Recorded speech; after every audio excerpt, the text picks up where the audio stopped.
The book I chose to review is The 5 Dysfunctions of a Team, and the author is Patrick Lencioni. This book in particular really matches what we do in education, because the challenges that the CEO faced are the same challenges we face every day as we build and continue to work with our teams in buildings and really across the educational system. I was really inspired by Catherine, the CEO of this company, because it was a complete new role for her. She came from an automotive background as a leader and was then suddenly challenged to take on a technology company. But it really wasn't about the content or what they were working on. It was about the aspects of building a team that would be successful in whatever endeavor or challenge they faced. The first dysfunction that was described as by the author is the absence of trust. And in the absence of trust, team members fail to understand each other and they don't open up to each other. This really stems from their unwillingness to be vulnerable in front of the group, and they're not genuine, and they're not open with one another about their mistakes and their weaknesses, and so it makes it unable to build this foundation of trust. This leads to invulnerability on the team. They don't want to appear vulnerable to their teammates. And so how does a leader go about building this trust? Well, unfortunately, this is really a difficult one, and it's a challenge because it's not easily built overnight. You have to share experiences over time with multiple instances to build credibility with one another. The author does say, though, by taking a focused approach, one can actually speed up the process of building trust with their team. The most important action that a leader can take to encourage the building of trust on a team is to demonstrate vulnerability first. This shows that vulnerability isn't punished, and we have to be careful as leaders because even well-intentioned teams can subtly discourage trust by laughing or making fun or joking around with people as they show these weaknesses or these mistakes. The second dysfunction of the team is the fear of conflict. Failure to build trust leads to fear of conflict, and it's damaging. It sets the tone for this. Teams that lack trust don't engage in unfiltered and passionate debate about ideas. Instead, they just have these veiled discussions and they try to keep everything kind of without the conflict piece. Great relationships are the ones that last over time, and in order for that to happen, there has to be productive conflict. Unfortunately, conflict is considered taboo in many situations, and especially in the workplace. Working through issues and cycling through conflict, though, can be a good thing. Harmony actually becomes a bad thing when people hold back their opinions and their honest concerns with each other. It's really important to distinguish between productive ideological conflict from destructive fighting and interpersonal politics. With a fear of conflict, there's this artificial harmony that is produced. So one of the most difficult challenges that leaders face in promoting healthy conflict is the desire to protect staff members from harm from each other. This leads often to leaders prematurely interrupting disagreements, and it prevents team members from developing coping skills that they need to deal with the conflict themselves. It's key that leaders demonstrate restraint when working with their teams. Even though it can be very, very messy, they need to engage in conflict and allow for resolution to occur naturally. The third dysfunction of the team is the lack of commitment. And again, unhealthy conflict, the one before, builds and allows for this third dysfunction. Without having aired opinions and having really a passionate and open debate, team members rarely commit or buy into the decision. They may show, or you may think you have agreement, but it's not really true. In the context of the team, commitment's a function of two things, really clarity and buy-in. Great teams make clear decisions and then move forward without complete buy-in from every team member, even those that voted against the decision. If we think of consensus can really be a way to just try to please everyone. And some teams actually get paralyzed by the need to be in complete agreement. The leader has to, though, be comfortable with the prospect of making a decision, or the decision that's made ultimately turns out to be the wrong one. This third dysfunction of the team, the lack of commitment, leads to ambiguity. Nobody really totally knows what the decision was, and nobody really knows who actually really buys in and supports the decision. The fourth dysfunction of the team is avoidance of accountability. And once again, because there's no real commitment from the lower level of the pyramid, team members develop an avoidance of accountability, this fourth dysfunction. Without committing to a clear plan, even the most focused people on teams often hesitate to call their peers out on behavior or actions that are counterproductive to the team. Each team member has to hold each other accountable for their agreements, their performance, and their behavior. They have to be willing to hold their teammates accountable to high standards and things that they have agreed on.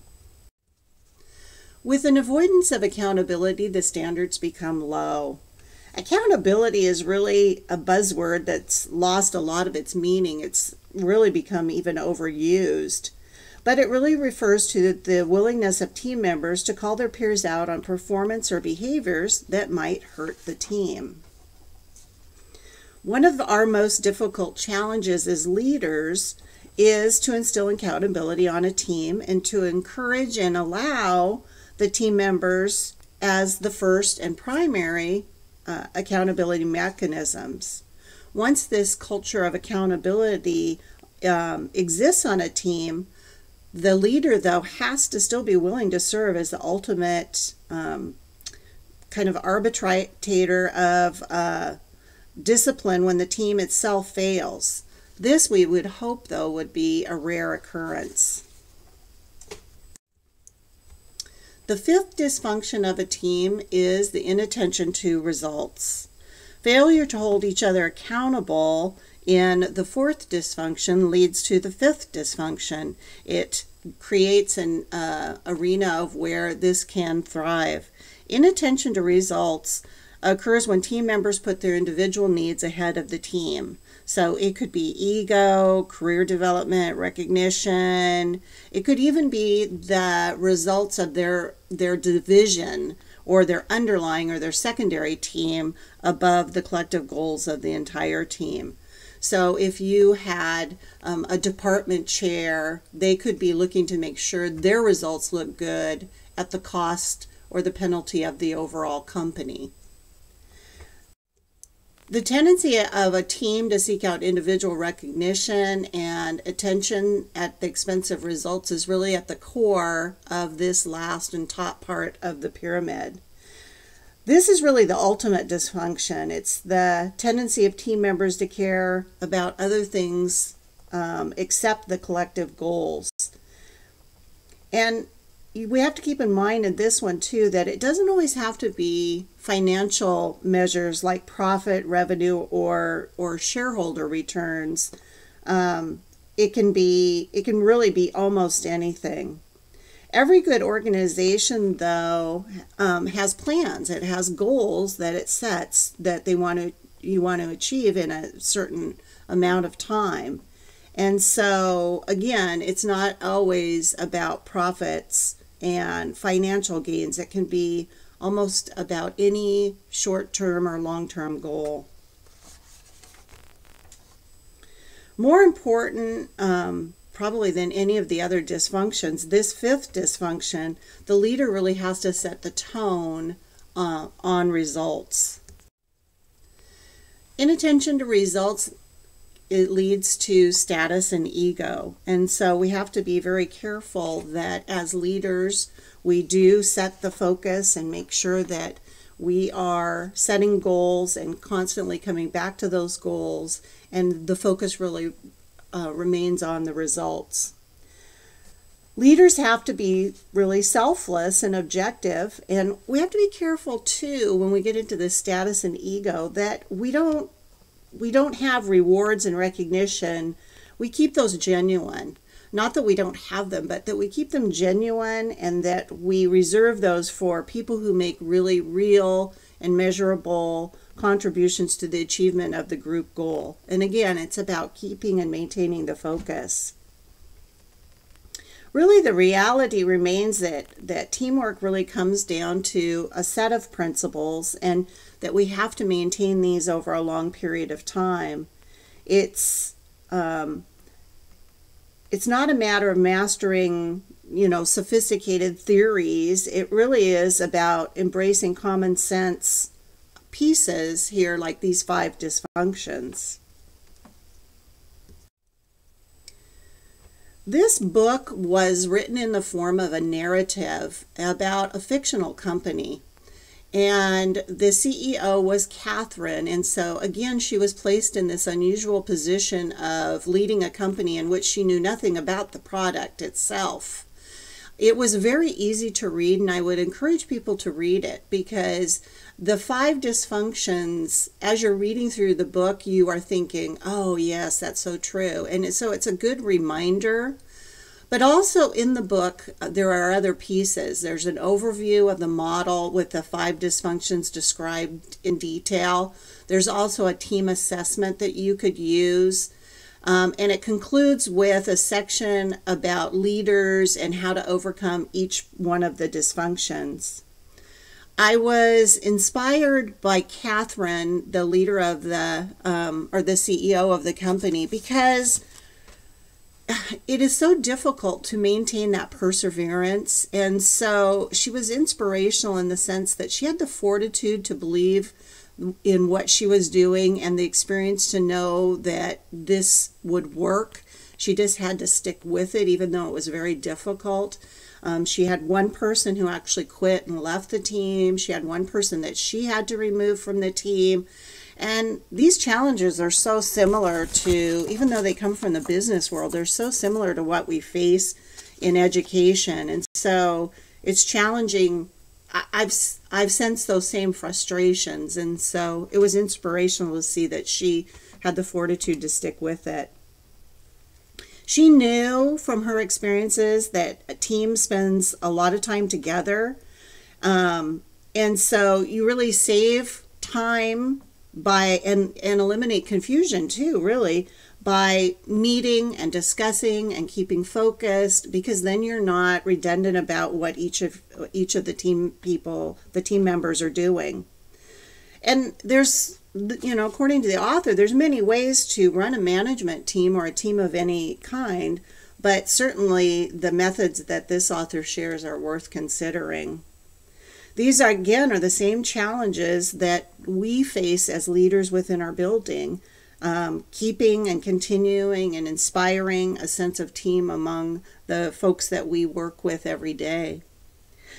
An interesting analogy that I really liked that was in the book too was that of a chain. And so if you think of these 5 dysfunctions as links in a chain, if just one of the links is broken, then that allows other dysfunctions to flourish. So it's important to keep every link intact so that you'll have a strong team or chain of people.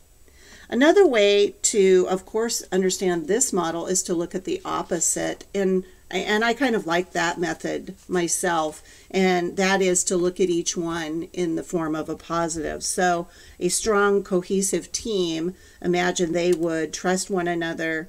They would engage in conflict around ideas in a productive way. They would commit to the decisions whether they agreed or not. Everyone would be heard, but there would be a strong commitment to the overall decision that was made. And they would be accountable to themselves and to each other and to the leadership for what they agreed to do. And then their focus would always be on goals and be on the results that they were trying to achieve.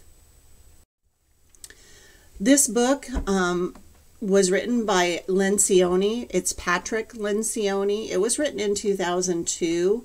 The title is The 5 Dysfunctions of a Team, and it comes from the publisher's from San Francisco. It's a Jossie Bass book, in case you're interested in looking it up.